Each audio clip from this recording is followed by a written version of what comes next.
الحمد لله نحمده ونستعينه ونستغفره ونؤمن به ونتوكل عليه ونعوذ بالله من شرور أنفسنا ومن سيئات أعمالنا من يهده الله فلا مضل له ومن يضلله فلا هادي له ونشهد أن لا إله إلا الله وحده لا شريك له بديع السماوات والأرض أنى يكون له ولد ولم تكن له صاحبة وخلق كل شيء وهو بكل شيء عليم ونشهد أن محمدا ابن عبد الله العربي الهاشمي الذي عبد الله ورسوله أرسله كافة للناس بالحق بشيرا ونذيرا وداعيا إلى الله بإذنه وسراجا منيرا. اللہ ایک اکیلا خالق، ایک اکیلا مالک ساری کائنات کا. کائنات میں ہر جگہ اسی کا راج اور اسی کی سلطنت. میں غور کروں زمین و آسمان اور اس میں موجود ہر شے پر، اپنے رب کی قدرتوں پر، اس کی نعمتوں پر. اس گھومتی ہوئی زمین پر جس پر میرے رہنے بسنے، میرے کھانے پینے اور میری ساری ضرورتوں کا انتظام اس مالک نے کیا. اس نے میرے لیے تیزی سے گھومتی ہوئی زمین میں گریویٹیشنل فورس رکھ دیا، پہاڑوں کو کھونٹیوں اور پیکس کی طرح جما دیا، پانی کا اسٹوریج کیا سمندروں، ندیوں اور انڈر گراؤنڈ واٹر کی شکل میں. پھر اسی دھرتی کو سجایا مختلف پودوں اور رنگ برنگے خوشبو بکھیرتے پھولوں کے ذریعے. کھیتیوں اور گھنے باغات کے ذریعے میرے رزق کا انتظام کیا. موسم کے اعتبار سے میرے لیے پھل فروٹس پیدا کیے اور اس کے ذائقے میں ایسی جدا گانا اور ڈیفرنٹ مٹھاس رکھ دی جو انسان کے جسم و روح، باڈی اینڈ سول کو ٹھنڈک پہنچاتی رہے. کیا ان تمام چیزوں پر غور کرنے کے بعد بھی میرے قول و عمل یہ گواہی دے سکتے ہیں کہ اللہ کے ساتھ ساتھ یہ اس کے سوا کوئی اور ذات ہے عبادت و بندگی کے لائق؟ کیا پوری کائنات میں اس کے جیسا کوئی دکھائی دیتا ہے؟ کیا کوئی اس کی برابری کا دکھائی دیتا ہے؟ کیا کوئی ہے جو اس کے فیصلے کو بدل بھی سکتا ہے؟ کیا کوئی ہے جو دعاؤں کو رسپانس دے سکتا ہے؟ خود میرا رب بھی مجھ سے پوچھے اِلٰہٌ مع اللہ، کیا اللہ کے ساتھ کوئی اور معبود ہو سکتا ہے؟ تو میری زبان اور میرا دل یہ گواہی دے کہ لا الہ الا اللہ، اللہ کے سوا عبادت و بندگی کے لائق نہ تو کوئی تھا، نہ کوئی ہے اور نہ ہی کبھی ہوگا. پھر میرا رب انوائٹ کرتا ہے مجھے کہ میں اپنے اوپر پھیلے نیلے آسمان پر بھی غور کروں. کیا کبھی اس کا رنگ فیڈ ہوا ہے، پھیکا پڑا ہے؟ کیا کبھی وہ پرانا لگتا ہے؟ کیا کبھی اس میں کوئی سلوٹ، کوئی دراڑ، کوئی جھول، کوئی نقص دکھائی دیتا ہے؟ ثم ارجع البصر کرتین ینقلب الیک البصر خاسئا وہو حسیر. بار بار میں اپنی نگاہ اٹھا کے دیکھوں، کیا مجھے اس میں کوئی ایرر دکھائی دیتا ہے؟ اگر میں غور کروں تو مجھے میرے رب کی قدرتوں اور کریٹیونیس کا اندازہ آئے گا، اس کی طاقتوں کا اعتراف مجھ میں پیدا ہوگا کہ کس طرح میرے رب نے اتنے بڑے آسمان کو بغیر کسی ستون اور پلر کے نہ جانے کب سے میرے سر پر صاحبان کی طرح تان دیا ہے. ساتھ ہی اسے چاند اور ستاروں کی انجمن سے ڈیکوریٹ بھی کر دیا. اب میرا رب مجھ سے یہ پوچھے کہ ایسا پرفیکٹ نظام، ایسی خوبصورتی، ایسی بے نمونہ اور بے جوڑ اور یونک تخلیق کرنے والے خالق کے پیرالل اس کی برابری کی کوئی اور ذات ہو سکتی ہے؟ اب بھی تمہاری عقل یہ گواہی دیتی ہے کہ اِلٰہٌ مع اللہ. اب میرے رسپانس میں میرے ایٹیٹیوڈ، میرے اعمال بھی گواہی دیں کہ لا الہ الا اللہ، کہ اس ایک اکیلے مالک کے علاوہ کوئی معبود اور آقا نہیں. اور دوسری گواہی یہ کہ محمد الرسول اللہ، محمد صلی اللہ علیہ وسلم اللہ کے بندے اور آخری نبی، آخری رسول ہیں، جن کے قلب اثر پر مالک کائنات نے اپنی نورانی کتاب کا نزول کیا. وَلَقَدْ صَرَّفْنَا فِي هَذَا الْقُرْآنِ لِيَذَّكَّرُوا، جس میں الگ الگ انداز میں توحید، آخرت اور رسالت کو واضح طور سے بیان کر دیا گیا تاکہ میں ہر واقعہ اور ایونٹ کو عبرت کی آنکھ سے دیکھوں، اس سے سبق حاصل کروں، اپنی حیثیت اور میننس کو پہچانوں. مجھے ہمیشہ یہ یاد رہے کہ مجھ پر ایک بڑی قدرتوں والا، زبردست طاقتوں والا مالک موجود ہے. میں اپنی مرضی کا مالک نہیں، بلکہ مرضی تو میرے العلی العظیم مالک کی ہی چلتی ہے، جو زمین کا بھی مالک اور آسمانوں کا بھی مالک، جس نے مجھے زندگی دی اور وہی میری موت کو بھی ڈیل کرے. ہم انسانوں کا بھی بڑا عجیب حال ہے. اگر کسی سے پوچھا جائے کہ دنیا کا سب سے بڑا عجوبہ اور ونڈر کیا ہے تو اس کا جواب ہر ایک کے پاس الگ الگ ہو سکتا ہے، لیکن ایک عقل مند انسان کا جواب یہ ہوگا کہ یہ انسان کی کم فہمی ہے کہ وہ سوچتا ہے کہ زندگی یوں ہی چلتی رہے گی، جبکہ روزانہ کی زندگی میں وہ ایسے ثبوت اور حالات کو فیس کرتا ہی رہتا ہے کہ موت ایک سائے کی طرح اس پر منڈلاتی رہتی ہے۔ موت کا چکرویو کڑوے سچ اور حقیقت کی طرح انسان کے نظروں کے سامنے ہوا کرتا ہے، لیکن وہ بدحواس آنکھیں بند کیے ہوئے زندگی کی گلیمرس اور چمک دمک میں گم رہتا ہے، حالانکہ موت کا منڈراتا ہوا یہ سایہ پچھلے دور میں بھی تھا، آج بھی ہے اور کل بھی رہے گا۔ موت کی ہم سے نزدیکی اور اس کے اچانک واقع ہونے کا احساس ہی موت کے تعلق سے ہمارے نظریوں کو بدلنے میں مددگار ہو سکتا ہے۔ چاہے حق اور سچ کو قبول کرنا کتنا ہی کڑوا اور تکلیف دہ پینفل کیوں نہ ہو، سچائی ہی ہماری زندگی کے نظریوں کو بدل سکتی ہے۔ اسی کے ذریعے ہم میں انسانیت کے جوہر ہیومن کوالٹیز پیدا ہو سکتی ہے، ہماری سوچ کو صحیح ڈائریکشن مل سکتا ہے اور ہم نگیٹیو غصے اور تشدد سے الگ نرمی، مٹھاس اور پازیٹیو وے دریافت کر سکتے ہیں، انسانیت کا سبق سیکھ کر زندگی کا سفر جاری رکھ سکتے ہیں۔ لیکن افسوس، انسانوں کی اکثریت موت سے آشنا نہیں ہونا چاہتی۔ سوال ہے کیوں؟ ایکچولی ہم اس دنیا سے بہت زیادہ اٹیچ ہو چکے ہیں، ہماری اپنی آرزویں ہیں، تمنائیں ہیں، خواہشات اور امیدیں ہیں، آرام و آشائش اور سہولتیں ہیں، اس کی جڑیں کافی گہرائی میں گئی ہوئی ہیں، اس حد تک گہرائی میں گئی ہیں کہ ہمیں سوچنا بھی بھاری گزرتا ہے کہ موت کا سایہ ہمیں کبھی بھی کسی بھی وقت ان سب سے ہمیشہ کے لیے جدا کر سکتا ہے۔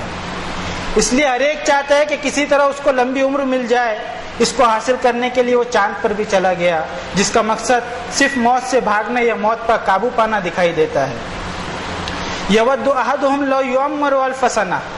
وما هو بمزحزحہ من العذاب ان یعمر واللہ بصیر بما یعملون۔ ان میں سے ہر ایک کی یہ خواہش ہے کہ کاش اسے 1000 سال کی عمر مل جائے، لیکن اگر انسان کو 1000 سال کی عمر مل بھی جائے تو بھی وہ عمر اس کو عذاب سے دور نہیں کر سکتی، اور اللہ دیکھ رہا ہے کہ وہ کیا اعمال کر رہے ہیں۔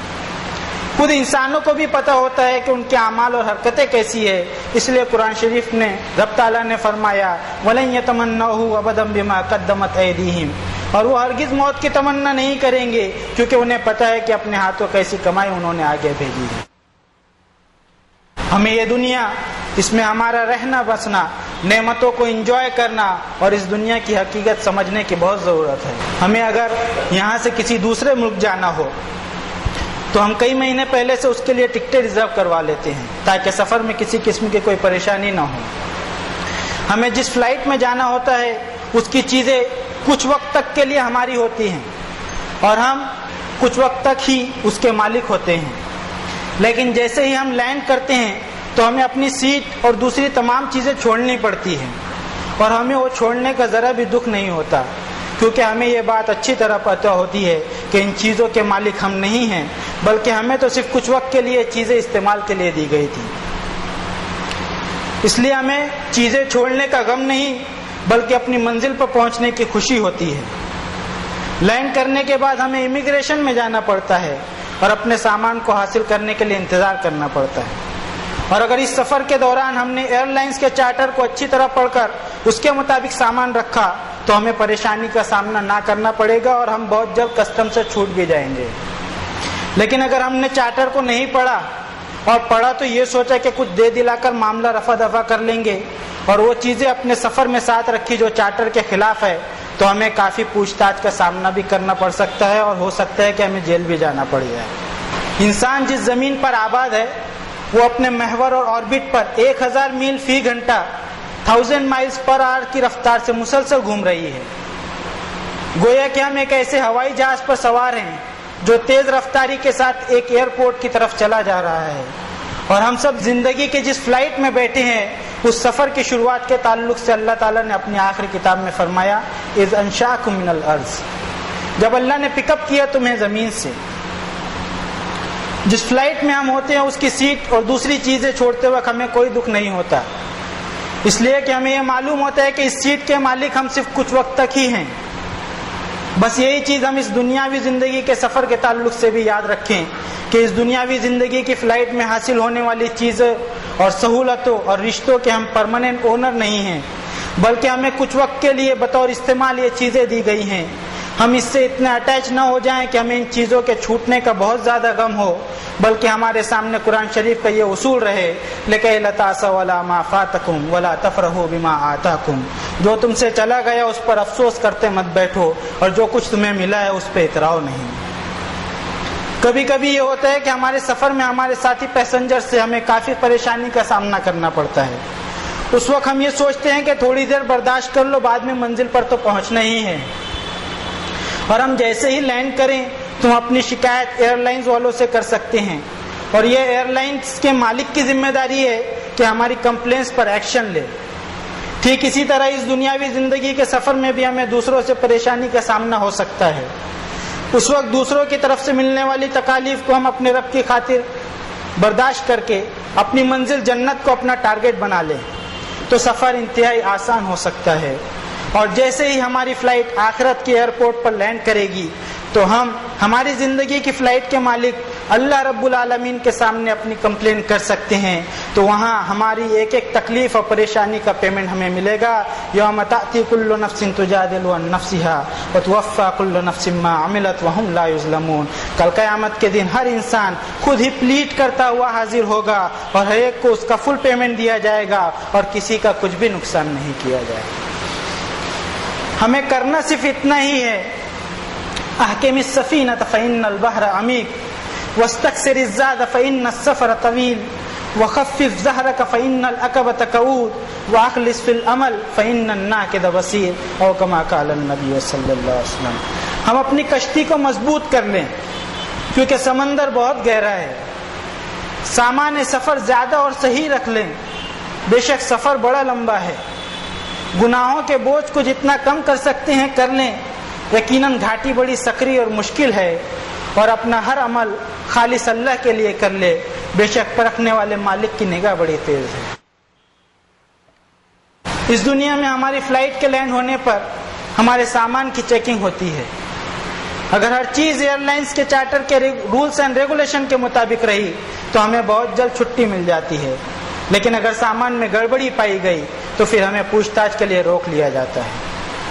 اسی طرح ہماری اس زندگی کی فلائٹ جیسے ہی آخرت کی سطح پر لینڈ کرے گی تو اگر ہمارے اعمال اللہ کی دی گئی کتاب کے چارٹر کے مطابق رہے تو فسوف یحاسب حسابا یسیرا، تو ہمیں بہت جلد حساب کتاب سے چھٹی مل جائے گی، اور فہو فی عیشۃ راضیہ فی جنت عالیہ قطوفها دانیہ کلوا واشربوا ہنیئا بما اسلفتم فی الایام الخالیہ۔ تو وہ عالیشان جنتوں میں من پسند عیش و آرام میں ہوگا، ان جنتوں میں ہر چیز ایزی ٹو ریچ ہوگی، کھاؤ پیو اور مزے کرو، یہ تمہارے ان اعمال کی وجہ سے ہے جو تم نے اپنی دنیاوی زندگی میں کیے۔ لیکن اس کے برخلاف اگر ہمارے اعمال میں گڑبڑی ملی تو کہا جائے گا وقفوہم انہم مسئولون، انہیں روکو، ان سے پوچھ تاچھ کرنی ہے،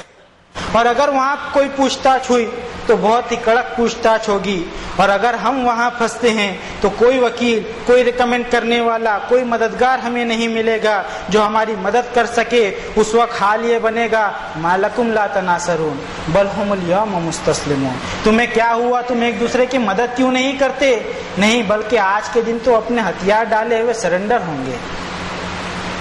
اس دن کے آنے سے پہلے آج ہم اپنے آپ کو سرنڈر کر دیں اور اپنے رب سے دعا کرتے رہیں کہ اللہ تعالیٰ قیامت میں پیش آنے والے مراحل سے ہمیں آسانی سے گزار دیجیے، ایمان اور فرما برداری کی حالت میں ہمارا خاتمہ ہو، اللہ تعالیٰ ہماری اور ہمارے مرحومین کی مغفرت فرمائے۔ بے شک انسان ایک ایسی مخلوق ہے جسے نیکی اور گناہ کرنے کی قدرت بھی ہے اور آزادی بھی، لیکن اسے یہ احساس بھی رہے کہ نہ تو اس کی زندگی بے مقصد ہے اور نہ ہی موت۔ اس کے مالک نے اسے یہاں امتحان کے لیے پیدا کیا ہے، زندگی اس کے لیے امتحان کی مہلت ہے، اور موت کے معنی ہے کہ اس کے امتحان کا وقت ختم ہو گیا۔ اسی امتحان کی غرض سے خالق نے ہر ایک کو عمل کا موقع دیا ہے کہ وہ دنیا میں کام کر کے اپنی اچھائی یا برائی کا اظہار کرے اور عملاً یہ دکھا دے کہ وہ کیسے انسان ہے۔ یہ بھی ہر انسان کو معلوم ہونا چاہیے کہ خالق ہی دراصل اس بات کا فیصلہ کرنے والا ہے کہ کس کا عمل اچھا ہے اور کس کا برا، کیونکہ اعمال کی اچھائی اور برائی کا کرائیٹیریا اور معیار تجویز کرنا امتحان دینے والوں کا کام نہیں ہے بلکہ امتحان لینے والے کا کام ہے۔ لہذا جو بھی امتحان میں کامیاب ہونا چاہتا ہے اسے معلوم کرنا ہوگا کہ ایگزامینر کے نزدیک احسن عمل کیا ہے۔ اس کے علاوہ خود امتحان کے مفہوم میں یہ بات پوشیدہ ہے کہ جس شخص کا جیسا عمل ہوگا اس کے مطابق اس کو جزا و سزا دی جائے گی، کیونکہ اگر جزا و سزا نہ ہو تو امتحان لینے کے کوئی معنی ہی نہیں رہتے۔ اس دنیا میں اللہ تعالیٰ نے ہر ایک کو آزادی دی ہے، قیامت تک کسی کی بھی آزادی ختم ہونے والی نہیں،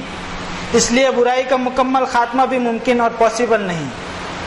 ایسی حالت میں انسان کے لیے صرف ایک ہی صورت ممکن ہے کہ وہ امن اور خیر خواہی کے ساتھ دوسروں تک رب کے پیغام پہنچانے کی کوشش کرے اور ہمیشہ یاد رکھے اس بات کو، یا ایھا الذین آمنوا علیکم انفسکم، مومنو تم پر صرف تمہاری خود کی ذمہ داری ہے۔ ہر ایک اپنی ذمہ داری کو محسوس کرے کہ اس کی ذمہ داری کتنی ہے۔ دوسروں کی ذمہ داری ہم پر نہیں ڈالی گئی۔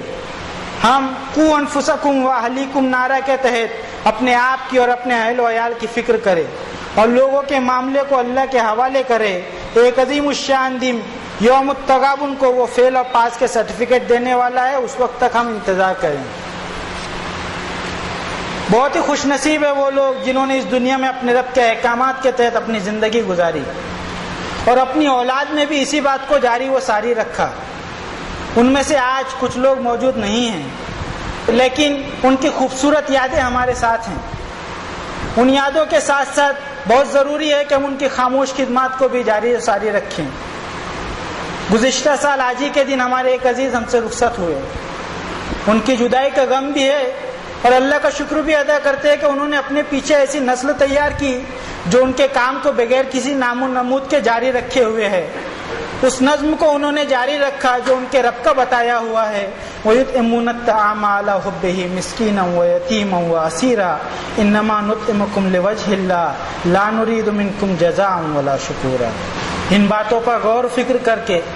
ہم اس نتیجے پر پہنچ سکتے ہیں کہ ہماری زندگی اس کرۂ زمین پر ہمارا آخری گھر نہیں، بلکہ ہماری انفینائٹ اور اصل زندگی اور ہماری منزل تو موت کے بعد والی ہے۔ ہماری یہ دنیا کی زندگی تو اسٹاپ اوور ہے، امتحان ہے، تیاری ہے اس لافانی زندگی کی۔ تو کیوں نہ ہم اپنی فار ایور لائف، امر ہو جانے والی زندگی کی کامیابی کے لیے آج ہی محنت کی شروعات کر دیں۔ بارک اللہ لنا ولکم فی القرآن العظیم ونفعنا وإیاکم بالآیات والذکر الحکیم انہ تعالی جواد کریم ملک بر رؤوف رحیم۔ اقول قولی ھذا واستغفر اللہ لی ولکم ولسائر المؤمنین فاستغفروہ انہ ھو الغفور الرحیم۔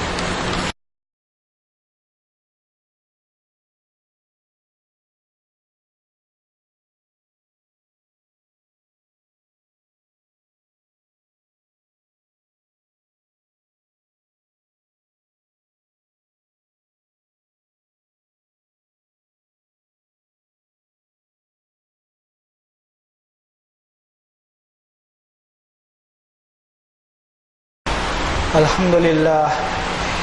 للہ وحدہ والصلاة والسلام علی من لا نبی بعد، اما بعد فقال اللہ تعالی فی القرآن العظیم فاعوذ باللہ من الشیطان الرجیم بسم اللہ الرحمن الرحیم ان اللہ وملائکتہ یصلون علی النبی یا ایھا الذین آمنوا صلوا علیہ وسلموا تسلیما اللہم صل علی محمد النبی الامی الذی جاء بالہدی والفرقان وصل علی جمیع الانبیاء والمرسلین وعلی الملائکۃ المقربین وعلی اصحاب رسول اللہ صلی اللہ علیہ وسلم وعلی ازواج رسول اللہ صلی اللہ علیہ وسلم وعلی اہل بیت رسول اللہ صلی اللہ علیہ وسلم وعلی جمیع المؤمنین والمؤمنات والمسلمین والمسلمات الاحیاء منهم والاموات اللہم انک انت السمیع مستجیب الدعوات ربنا اننا آمنا فاغفر لنا ذنوبنا وکفر عنا سیئاتنا وتوفنا مع الابرار فاطر السماوات والارض انت ولی فی الدنیا والآخرہ توفنی مسلما والحقنی بالصالحین اللہم حبب الینا الایمان وزینہ فی قلوبنا وکرہ الینا الکفر والفسوق والعصیان واجعلنا من الراشدین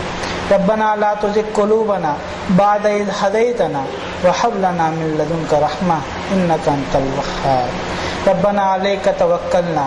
والیک انبنا والیک المصیر رب اغفر وارحم وانت خیر الراحمین۔ رب اوزعنی ان اشکر نعمتک التی انعمت علی وعلی والدی وان اعمل صالحا ترضاه وادخلنی برحمتک فی عبادک الصالحین رب اغفر لی ولوالدی وللمؤمنین یوم یقوم الحساب رب اغفر لی ولوالدی وللمؤمنین یوم یقوم الحساب رب ارحمهما کما ربیانی صغیرا ربنا اصرف عنا عذاب جہنم ان عذابها کان غراما انها ساعت مستقرا ومقاما اللهم حین علینا سکرات الموت ربنا تقبل منا انك انت السميع العليم وتب علينا انك انت التواب الرحيم برحمتك يا ارحم الراحمين عباد الله اتقوا الله رحمني ورحمكم الله ان الله يأمر بالعدل والإحسان وإيتاء ذي القربى وينهى عن الفحشاء والمنكر والبغي يعظكم لعلكم تذكرون واذكروا الله العلي العظيم يذكركم ولذكر الله أكبر والله يعلم ما تصنعون